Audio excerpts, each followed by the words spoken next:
Hello everyone, this is Jayant Goswami. आज हम लोग सीखेंगे राष्ट्रीय शिक्षा आयोग। राष्ट्रीय शिक्षा आयोग नेशनल एजुकेशन कमीशन क्या है। तो देखिए 1964 से 1966 बीच इसका समीक्षा चला, इसके बाद इसको पारित किया गया। ठीक है, तो ये जो एक कमेटी गठन की थी उसके बारे में हम लोग जानना है। तो इसका मूल लाइन जो है बहुत ही बेहतरीन है। भारत का भविष्य कक्षाओं से आने वाला है। कक्षाओं से आने वाला है मतलब भारत का जो भविष्य है, आप जो आज भारत देख रहे हैं, इसका भविष्य कक्षा से ही आने वाला है। आगे भी आएगा और अभी भी जो आया है वो एक तरीके से कक्षाओं से ही आया है। ठीक है, और भी बहुत कुछ फैक्ट हो सकता है, लेकिन बहुत ही मूल बात कक्षा, क्योंकि अच्छी शिक्षा से ही भारत को सुधारा जा सकता है। अब देखो क्या है कि सन 1964 में भारत की केंद्रीय सरकार ने डॉक्टर दौलत सिंह कोठारी की अध्यक्षता में स्कूली शिक्षा प्रणाली का नया आकार व नया दिशा देने के उद्देश्य से एक आयोग का गठन किया। ठीक है, मतलब ध्यान से समझना कि 1964 में, देखो यहाँ पर सबसे इम्पोर्टेंट लाइन है, मैं उसका अंडरलाइन किया हूँ, ये डेट हमें से याद रखना। ठीक है, तो 1964 में भारत की केंद्रीय सरकार ने डॉक्टर दौलत सिंह कोठारी की अध्यक्षता में, तो कौन कर रहा था इसका अध्यक्षता? डॉक्टर दौलत सिंह कोठारी अध्यक्षता में स्कूली शिक्षा प्रणाली को एक नया आकार देना चाहता था, वो नई दिशा देना चाहता था। दिशा देने के उद्देश्य से एक आयोग का गठन किया। तो यही जाके आयोग का गठन किया, यही जाके क्या हुआ, बाद में जाके हम लोग कोठारी आयोग कहते हैं। अब इसको समझते हैं सबसे पहले, इसके बाद क्या है। ठीक है, जस्ट वेट। हाँ ठीक है, अब दिखाते हैं। देखो डॉक्टर कोठारी उस समय विश्वविद्यालय अनुदान आयोग के अध्यक्ष थे। तो वो कहाँ के अध्यक्ष थे? विश्वविद्यालय अनुदान आयोग के अध्यक्ष थे। तो ये आपको ये आप याद रख सकते हैं। कौन वाला लाइन को कहाँ के मतलब अध्यक्ष थे? विश्वविद्यालय अनुदान आयोग के अध्यक्ष थे। तो ये लाइन हमेशा याद रखना कि वो क्या थे एक्चुअली में। इसका बहुत सारा काम है, इनमें से एक छोटा सा ये भी है। विश्वविद्यालय अनुदान आयोग के अध्यक्ष थे। आयोग ने भारतीय शिक्षा की गहन समीक्षा प्रस्तुत की। तो क्या किया आयोग ने भारतीय स्कूली शिक्षा की गहन समीक्षा किसे कहते हैं? जिसका अर्थ होता है कि हम लोग अधिक से अधिक क्या किए, उसके विषय में रिसर्च किए। हाँ, तो आयोग ने इस भारतीय स्कूली शिक्षा की गहन समीक्षा प्रस्तुत की, जो भारत की शिक्षा के इतिहास। तो आप देखो भारत की शिक्षा के इतिहास को क्या किया, मतलब बदलने में या उसको नई दिशा देने में मदद किया। उसके बाद में हम समझते हैं क्या लिखे हैं। देखो, इतिहास में आज भी सर्वाधिक गहन अध्ययन माना जाता है।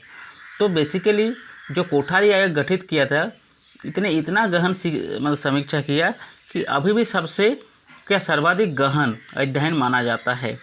अब देखो इसके बारे में क्या है। डॉक्टर कोठारी आयोग के अध्यक्ष थे और जेपी नायक आयोग के संयुक्त सचिव थे। तो ये लाइन इम्पोर्टेंट है। अध्यक्ष थे वो तो हम लोगों को पता है कौन थे, डॉक्टर कोठारी, और यहाँ पर एक नया नाम जुड़ जाता है, जेपी नायक। ठीक है, जेपी नायक आयोग के क्या संयुक्त सचिव थे। तो ये चीज़ याद रखना कि डॉक्टर कोठारी क्या थे? अध्यक्ष थे। डॉक्टर कोठारी आयोग के अध्यक्ष थे और जेपी नायक आयोग के संयुक्त सचिव थे। ये पोस्ट इम्पॉर्टेंट है। ठीक है, इसके बारे में थोड़ा आप रिसर्च कर सकते हो अपने ही से कि क्या है संयुक्त सचिव कोठारी आयोग में, विकिपीडिया में सर्च कर सकते हो। आयोग में 17 सदस्य थे। ये भी इम्पोर्टेंट है। कितना सदस्य थे आयोग में? 17 सदस्य थे। जिनमें 6 विदेशी थे। किसमें के 6 विदेशी थे, ठीक है।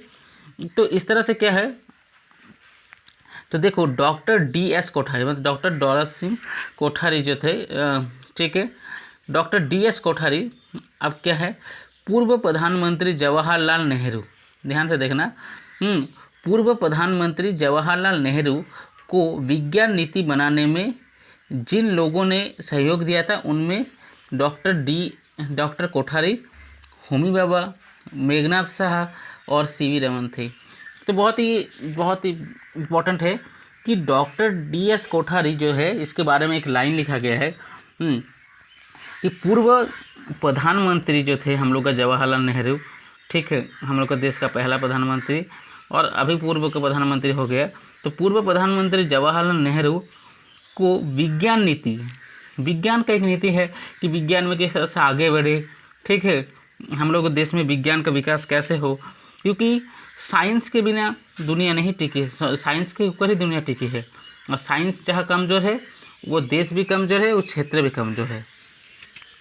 तो देखो विज्ञान नीति बनाने में जिन लोगों ने सहयोग दिया उनमें से क्या थे, DS कोठारी थे, होमी भाभा थे, डॉक्टर मेघनाथ शाह थे और CV रमन थे। तो इसका और एक रोल था, कहाँ पर, विज्ञान नीति बनाने में भी इसका एक रोल था, ठीक है।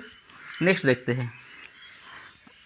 अब देखो इसके बाद क्या है, डॉक्टर कोठारी रक्षा मंत्री वैज्ञानिक के सलाहकार भी थे। कितना इसका पोस्ट था, देखो क्या हो गया, विज्ञान नीति में सहयोग किया, आप राष्ट्रीय शिक्षा आयोग बनाने में तो इसका अध्यक्ष थे, और इसका और एक देखो रोल क्या था, डॉक्टर रक्षा मंत्री वैज्ञानिक के सलाहकार थे। क्या था, रक्षा मंत्री वैज्ञानिक, रक्षा मंत्री जो थे उसका वैज्ञानिक सलाहकार भी थे। तो ऐसा वैसा पोस्ट नहीं है कि DS कोठारी को दे दिया कि चलो आप किसी की, ये लोग काफ़ी जानकार होते हैं और काफ़ी रियलिस्टिक होते हैं। इसी कारण हम लोग सोचते हैं कि ये चेंज होना चाहिए, वो चेंज होना चाहिए, लेकिन बेसिकली जो एक आयोग बनाया जाता है उसमें सच में ही बहुत ही बेहतरीन लोग होते हैं और जिसका गहन क्या रिसर्च होता है, ठीक है। अभी तो नया शिक्षा नीति आ गया है और नया शिक्षा नीति को भी बहुत सारे रिसर्च के बाद बनाया गया है, तो उसमें भी काफ़ी कुछ है, एक दिन इसका डिस्कशन करेंगे। तो 1961 में विश्वविद्यालय अनुदान आयोग के अध्यक्ष, तो क्या है कि 1961 में उसे अनुदान आयोग, कुछ देर पहले करो कि विश्वविद्यालय के अनुदान आयोग के अध्यक्ष नियुक्त हुए, ठीक है। तो वो विश्वविद्यालय अनुदान आयोग के अध्यक्ष नियुक्त हुए कब, ठीक है, अब 1961 में, ठीक है, जहाँ वो 10 वर्ष तक रहे, जहाँ वो क्या कहे 10 वर्ष तक रहे। अब उसके बाद देखो क्या है, कोठारी आयोग फ्रांस, जापान, ब्रिटेन, अमेरिका और रूस की शिक्षा परिषद के सदस्य था। तो वहाँ का जो शिक्षा परिषद है उसका भी कोठारी आयोग क्या था, सदस्य था। तो इतना है। इसके बाद क्या है, देखो भारत में शैक्षिक मॉड्यूल बनाने के लिए आयोग ने जिन 3 चीज़ों पर जोर दिया है वे हैं। तो देखो 3 चीज़ क्या क्या जोर दिया था उसको याद रख लेते, ये इंपॉर्टेंट है। आप क्वेश्चन जब आएगा तो आप ये लाइन को ज़रूर लिखना है, ठीक है, कि भारत में शिक्षक मॉड्यूल बनाने के लिए कोठारी आयोग आप लिख सकते हो, या ये आयोग ने जिन 3 चीज़ों पर जोर दिया था वे क्या थे, वे थे आंतरिक परिवर्तन। क्या थे, सबसे पहले आंतरिक परिवर्तन, मतलब जो भीतर में है, हाँ, जो हम लोग का कमियां है उसको पहले हम लोग को दूर करना। आंतरिक परिवर्तन, हम सब में कुछ ना कुछ कमियां होता है, अगर उस चीज़ को हम लोग जान लेते हैं तो सबसे बेस्ट सुधरने का तरीका ये होता है। गुणात्मक परिवर्तन, जैसे चल रहा है उससे काफ़ी तेज़ी, अगर हम एक के ऊपर एक रखें तो ये जोड़ना हो गया, लेकिन अगर हम गुना करें 2 1 जा 2, 2 2 जा 4, या 2 1 जा 2, 2 2 जा 4, 4 2 जा 8, इस तरह से अगर गुणात्मक हम लोग को परिवर्तन करना है, अधिक तेज़ी से, बहुत तेज़ी से परिवर्तन करना है और सही दिशा में परिवर्तन करना है, ठीक है। शैक्षिक सुविधाओं का विस्तार, और जो शैक्षिक सुविधा जो उस वक्त नहीं था उसका विस्तार। आप सोच रहे हो आज प्रेजेंट मॉडर्न डे में शिक्षा के भंडार में हम लोग बैठे हुए हैं, हम लोग के पास कोई भी कमी नहीं है, ठीक है, चारों ओर ज्ञान है, लेकिन हम लोग लेने का वक्त नहीं है, इतना ज्ञान कहाँ से ले, ठीक है। लेकिन उस वक्त जो था, आज से लगभग 50-60 साल पहले, उस वक्त काफ़ी सारे प्रॉब्लम्स थे, ठीक है। लेकिन एक इम्पॉर्टेंट ऑलवेज रहता है कि जब इच्छा रहता है तो बहुत कुछ किया जा सकता है। तो खैर इसके आगे देखते हैं क्या है। अब देखो आंतरिक परिवर्तन में क्या हुआ। देखो समान पाठ्यक्रम के जरिए, ठीक है, समान पाठ्यक्रम समान हो, किसके लिए, बालक बालिकाओं को विज्ञान व गणित की शिक्षा दी जाए। तो क्या बालक और बालिकाओं दोनों को विज्ञान व गणित की शिक्षा दी जाए। देखो आज बहुत सारा देश पिछड़ा हुआ है और बहुत सारा देश हम लोगों से आगे है, क्योंकि वो लोग गणित और विज्ञान में आगे हैं, ठीक है। तो देखो दरअसल समान पाठ्यक्रम की अनुशंसा, समान पाठ्यक्रम के अनुशंसा बालिकाओं को समान अवसर प्रदान करती है। अगर समान पाठ्यक्रम होगा तो बालिकाओं का भी समान अवसर प्रदान करती है। आजकल हम लोग को देखा जाए तो वुमेन एम्पावरमेंट कितना ज़्यादा हो रहा है हम लोग के देश में। हम लोग के देश में अभी भी बहुत सारा कमियां हैं, लेकिन बहुत ज़्यादा हम लोग के देश में चेंजेस भी हुआ है। आजकल वुमेन बहुत आगे बढ़ा है। हो सकता है मतलब पुरुषों को काफ़ी पीछे छोड़ देता है, ठीक है, इस तरह का हो गया है। लेकिन और भी आगे बढ़ना चाहिए, और भी ज़्यादा होना चाहिए, एकदम इक्वल या उससे 2 कदम आगे रहना चाहिए वुमेन को। वुमेन जितना आगे बढ़ेगा देश उससे ज़्यादा आगे बढ़ेगा तब। खैर ये तो एक बातें हो गए। अब नेक्स्ट लाइन पे जाते हैं। तो ये इसी कारण है कि बालिकाओं को समान अवसर प्रदान करती है। खैर उसके बाद लाइन में जाते हैं 25% मतलब 25% माध्यमिक स्कूलों को व्यावसायिक स्कूलों में परिवर्तित कर दिया जाए। देखो व्यावसायिक स्कूल मतलब क्या, सिर्फ हम लोग का शिक्षा ऐसा नहीं होना चाहिए कि हम लोग का सिर्फ ज्ञान भर देखो। हम लोग का शिक्षा ऐसा होना चाहिए जो हम लोग को भविष्य में अर्निंग में भी मदद मिले। ऐसा शिक्षा होना चाहिए जो स्किल्ड हो। आजकल देश में स्किल का बातें कर रहा है। आज चाइना हम लोगों से काफ़ी आगे है, एक ही रीज़न है क्योंकि वहाँ पर स्किल पर काफ़ी जोर दिया जाता है। जापान में स्किल पर काफ़ी जोर दिया जाता है, ठीक है। तो स्किल क्या है, बेसिकली हुनर, काम सीखने का एक हुनर। तो व्यावसायिक शिक्षा एक प्रकार से स्किल ही सिखाता है। तो 25% माध्यमिक स्कूलों को व्यावसायिक स्कूलों में परिवर्तित कर दिया जाए, ठीक है।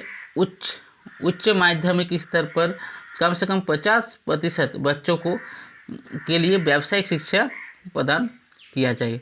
तो देखो उच्च माध्यमिक स्तर में कम से कम 50% बच्चों के लिए व्यावसायिक शिक्षा प्रदान करें। तो उच्च माध्यमिक में और माध्यमिक में तो माध्यमिक में 25% और इसमें 50%, ठीक है। समझ में आ गया, लाइन इंपॉर्टेंट है। 25% और यहाँ पर क्या है 50%। मैट्रिक और इंटर, मैट्रिक में कितना, मतलब मैट्रिक में एक प्रकार से 25% हम लोग का व्यावसायिक स्कूलों में व्यावसायिक परिवर्तित कर दिया जाए, और उच्च माध्यमिक में 50%। कितना ज़्यादा है, ठीक है, 2 गुना ज़्यादा हो गया डायरेक्ट। देखो सभी बच्चों को प्राइमरी कक्षाओं में मातृभाषा में ही शिक्षा दी जाए। देखो क्या है कि मातृभाषा एक ऐसा भाषा है जो घर में वो लोग सीखता है, घर में जो बोली जाती है, ठीक है। विशेष करके एक क्षेत्र में भाषा लगभग एक ही होता है, ठीक है, लगभग एक ही होता है, ठीक है। तो सभी बच्चों को प्राइमरी कक्षा में मातृभाषा ही शिक्षा दी जाए, मातृभाषा से जो उसका अपना भाषा है, ठीक है। माध्यमिक स्तर सेकेंडरी लेवल पर स्थानीय भाषाओं में शिक्षण को प्रोत्साहन देना चाहिए। फिर स्थानीय भाषा जो स्थान से वो बिलोंग्स करता है उस भाषा में शिक्षा क्या करना चाहिए, यस, हाँ, माध्यमिक स्तर सेकेंडरी लेवल में स्थानीय भाषा को शिक्षण को प्रोत्साहन, मतलब जो स्थानीय का भाषा है उसको ये देना चाहिए, प्रोत्साहन देना चाहिए। ठीक है, नेक्स्ट देखते हैं।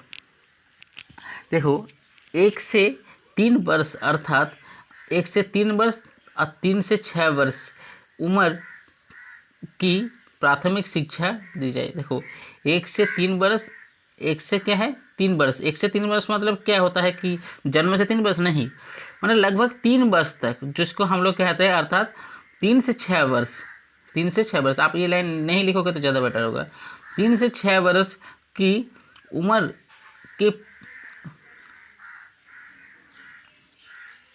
पूर्व प्राथमिक शिक्षा दी जाए। ठीक है, तो बेसिकली ये कहना चाहता है कि 3 से 6 वर्ष के बीच जो हम लोग जो प्राथमिक शिक्षा दी जाए, ज़्यादा इम्पोर्टेंट होगा। आप ये लिखते हो कि 3 से 6 वर्ष जो 6 वर्ष के उम्र के जो बच्चे हैं उसको प्राथमिक शिक्षा दी जाए। इससे क्या होता है, इससे क्या होता है कि हम लोग देखो ये कोठारी आयोग के समय है, लेकिन क्या पहले से ही जब 1968 के बाद मतलब एक बार 1966 के बाद जब धीरे धीरे वो कोठारी आयोग का नियम लागू हुआ तो क्या तभी से ऐसा होता था? नहीं, ये तो फ्राई अभी अभी हो गया है। प्ले स्कूल में बच्चे जा रहे हैं, ठीक है, आंगनबाड़ी में जा रहे हैं, ठीक है, तो ये चीज़ अभी हो रहा है। तो लेकिन कितना आगे सोच लिया था। तो देखो ये क्या है कि 3 से 6 वर्ष के बीच भी बच्चे का विकास थोड़ा बहुत के बहुत ज़्यादा मात्रा में होता है, हैवी मात्रा में होता है, और उस एज को हम लोग को छोड़ना नहीं चाहिए। उस एज में भी बच्चों को विकास करना चाहिए। अब देखो 6 वर्ष पूरे होने पर ही पहली कक्षा में नामांकन किया जाए, और 6 वर्ष जब पूरा हो जाए तब पहली कक्षा में नामांकन कर दिया जाए। विषय का विभाजन कक्षा 9 के बदले के बाद ही हो। कक्षा 9 के बदले, यह देखो विषय का विभाजन कक्षा 9 के बाद हो, मतलब विषय का विभाजन कक्षा 9 के बाद हो। ठीक है, तो हम लोग तो देखो हम लोग जब शैक्षिक ढांचा, देखो ये लाइन मुझे थोड़ा ठीक नहीं लग रहा है, लेकिन तो पर भी विषय विभाजन कक्षा 9 के बाद हो। बेसिकली मैं ये कहना चाहूँगा कि देखो हम लोग का शैक्षिक ढांचा क्या था। शैक्षिक ढांचे को 10-2-3 में व्यवस्थित किया। ठीक है, मतलब 10 मतलब क्या, पहले हम लोग 1 से 10 पढ़ते हैं मैट्रिक तक, फिर हम लोग 12 पढ़ते हैं, फिर ग्रेजुएशन पढ़ते हैं, जो आज भी हम लोग करते हैं बेसिकली। तो वही सिस्टम अभी चल रहा है। ठीक है, लेकिन नई शिक्षा नीति में काफ़ी सारा चेंजेस लाए गए हैं। बहुत सारा पुराना ढांचा का ही है, लेकिन बहुत सारा चेंजेस भी आया है। ठीक है, अब उसको देखते हैं क्या है। देखो माध्यमिक विद्यालय को माध्यमिक विद्यालय 2 प्रकार के होंगे, एक जूनियर माध्यमिक और एक उच्च माध्यमिक। क्या, एक जूनियर माध्यमिक, उच्च माध्यमिक। अब क्या है, कॉमन स्कूल सिस्टम लागू किया जाए तथा स्नातक तक की शिक्षा मातृभाषा में दी जाए। तो देखो कॉमन स्कूल सिस्टम लागू किया जाए तथा स्नातक की शिक्षा मातृभाषा में दी जाए। शिक्षक की आर्थिक, सामाजिक व व्यावसायिक स्थिति सुधारने की सिफारिश की। तो ऐसा नहीं कि सिर्फ बताया गया कि देखो पहले ज़माने में ना शिक्षक का इनकम अर्निंग बहुत कम था, अभी थोड़ा बहुत ठीक है, लेकिन अगर पहले क्या था, पहले ज़माने में शिक्षक इसलिए नहीं बनना चाहते थे क्योंकि अर्निंग्स बहुत ज़्यादा कम थी। तो शिक्षक की आर्थिक, सामाजिक व व्यावसायिक स्थिति को सुधारने की सिफारिश की। ठीक है, विज्ञान की शिक्षा स्कूलों से शुरू होना चाहिए। विश्वविद्यालय स्तर पर विज्ञान की शिक्षा में सुधार करके वैज्ञानिक अनुसंधानों को प्रोत्साहित करना चाहिए। देखो हम लोग के देश में सबसे बड़ा प्रॉब्लम था वैज्ञानिक अनुसंधान को प्रोत्साहित, ये उतना ज़्यादा नहीं है जितना कि विदेशों में है। तो ये होना चाहिए, अभी हो रहा है लेकिन और भी ज़्यादा होना चाहिए। देखो विज्ञान की शिक्षा स्कूलों से शुरू होनी चाहिए। ठीक है, विश्वविद्यालय स्तर पर विज्ञान की शिक्षा में सुधार करके वैज्ञानिक अनुसंधान को प्रोत्साहित करे। ठीक है, देखो आयोग ने 3 भाषा सूत्र दिए और मातृभाषा, राष्ट्रीय भाषा, हिंदी भाषा और अंग्रेजी भाषा सिखाई। ठीक है, देखो ध्यान से, आयोग ने 3 भाषा सूत्र दिए जिसमें क्या था, मातृभाषा, राष्ट्रीय भाषा, हिंदी और अंग्रेजी भाषा सिखाई, ठीक है। लेकिन राष्ट्रीय भाषा का कॉन्सेप्ट अभी भारत में फिलहाल है नहीं, क्योंकि हम लोग का कोई राष्ट्रीय भाषा नहीं है, राजभाषा है जो हिंदी माना जाता है, क्योंकि जो अधिकतर बोला जाता है इसी कारण, ठीक है। तो अब देखो, पहले डिग्री स्तर तक मातृभाषा शिक्षा, देखो पहले डिग्री स्तर तक मातृभाषा की शिक्षा का माध्यम होना चाहिए, ठीक है, मतलब प्राइमरी डिग्री मैट्रिक मान के चलते हैं।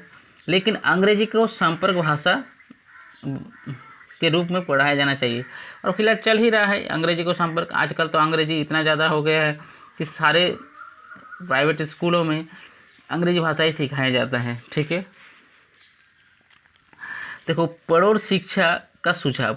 प्रौढ़ शिक्षा मतलब जो पढ़ाई छूट गया है उसके बाद उसको शिक्षा देना। तो 15 से 30 वर्ष के अनपढ़ लोगों के लिए विद्यालय में व्यवस्था हो। देखो, ये 1968 का समय है। उस वक्त क्या है कि वो बहुत ज़्यादा अनपढ़ थे और शिक्षा का इतना कमी से इतना अंधविश्वास था, बहुत प्रॉब्लम्स था। तो इसके लिए प्रौढ़ शिक्षा को प्रणाली को अपनाया गया था। फिलहाल देश में इस तरह का प्रॉब्लम उतना ज़्यादा नहीं है, लेकिन थोड़ा बहुत है।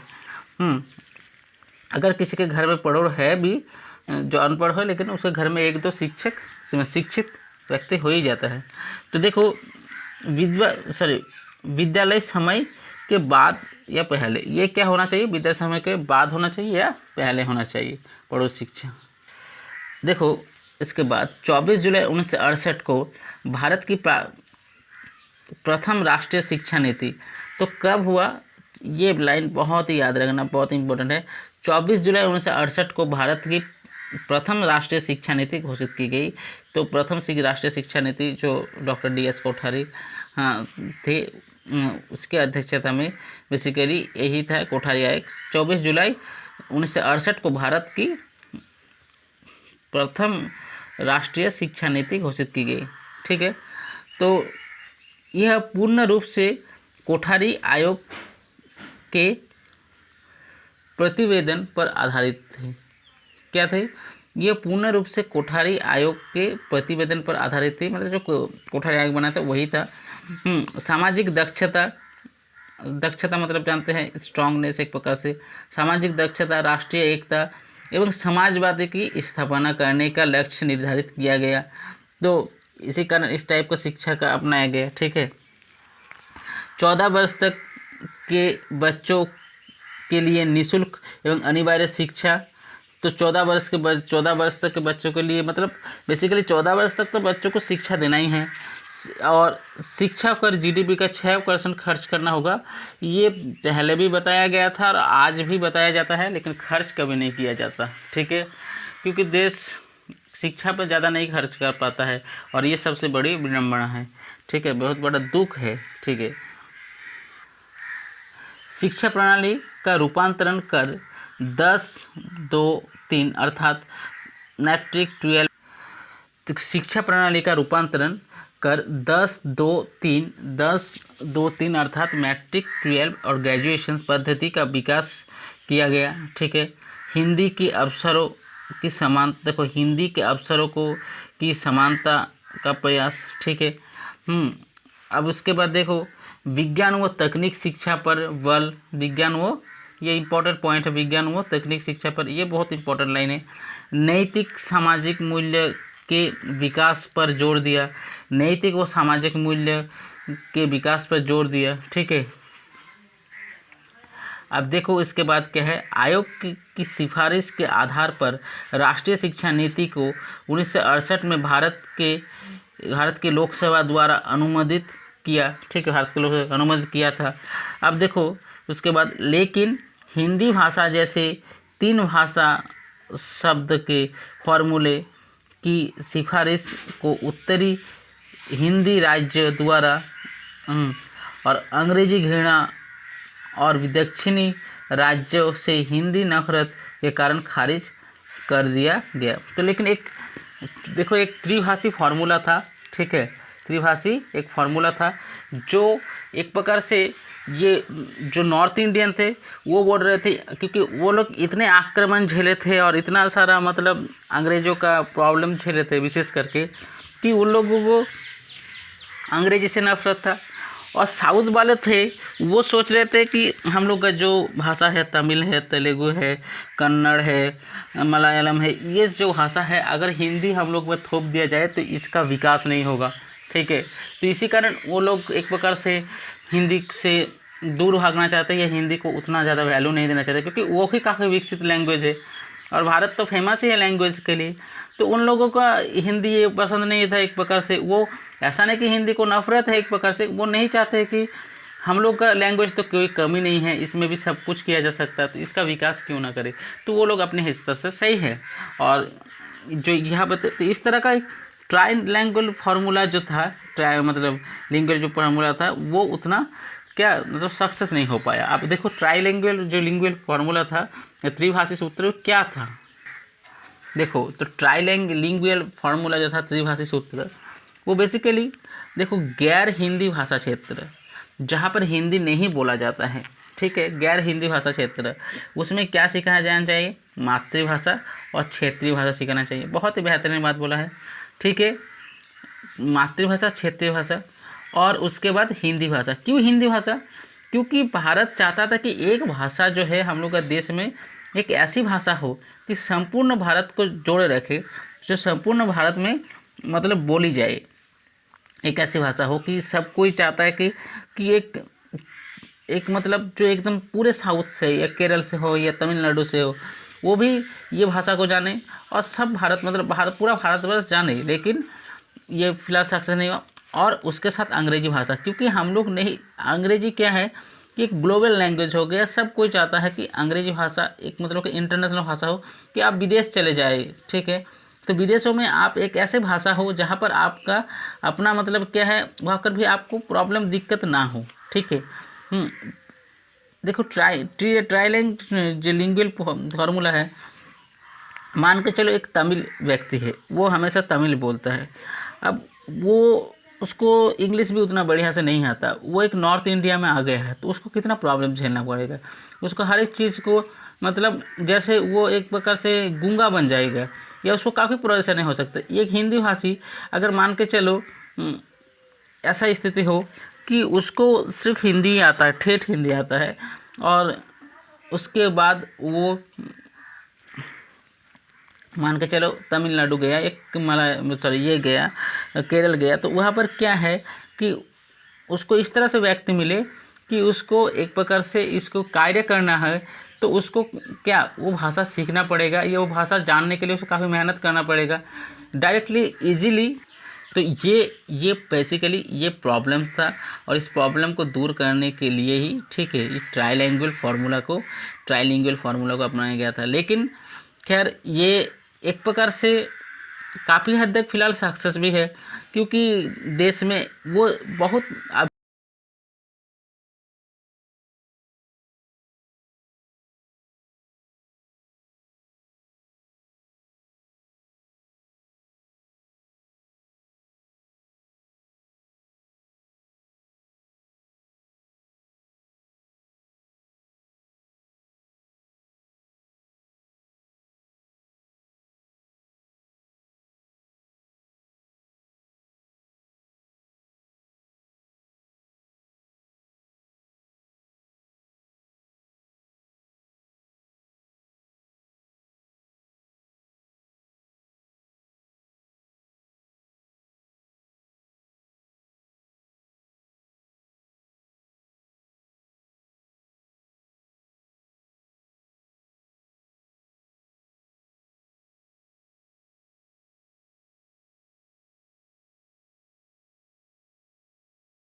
तो बेसिकली क्या है कि हिंदी जो भाषा, जो हिंदी भाषा क्षेत्र है उसे क्या क्या सीखना है, इस चीज़ को देख लो। तो हिंदी भाषा क्षेत्र में हिंदी भाषा सीखेंगे, हिंदी के साथ अंग्रेजी भाषा भी सीखेंगे, और कोई भी एक आधुनिक भाषा जो हिंदी या अंग्रेजी से भिन्न हो, जो हिंदी और अंग्रेजी से भिन्न हो, बस इतना ही। और एक चीज़ हमेशा याद रखना कि गैर हिंदी क्षेत्र में क्या भाषा, मातृभाषा क्षेत्रीय भाषा तो सीखना ही है, ठीक, हिंदी भाषा सीखना है, एक अंग्रेजी भाषा सीखना है, ठीक है, ताकि इसका प्रॉब्लम काफ़ी ज़्यादा बेहतरीन हो जाए, मतलब जो है प्रॉब्लम जो है दूर हो जाए, सुविधा हो जाए। और हिंदी भाषा क्षेत्र में हिंदी भाषा, अंग्रेजी भाषा और कोई भी एक आधुनिक भाषा सीखना है। यही ट्राइलिंगुअल फार्मूला था, बस इतना सही है, ठीक है। लेकिन ये सक्सेस नहीं हो पाया था।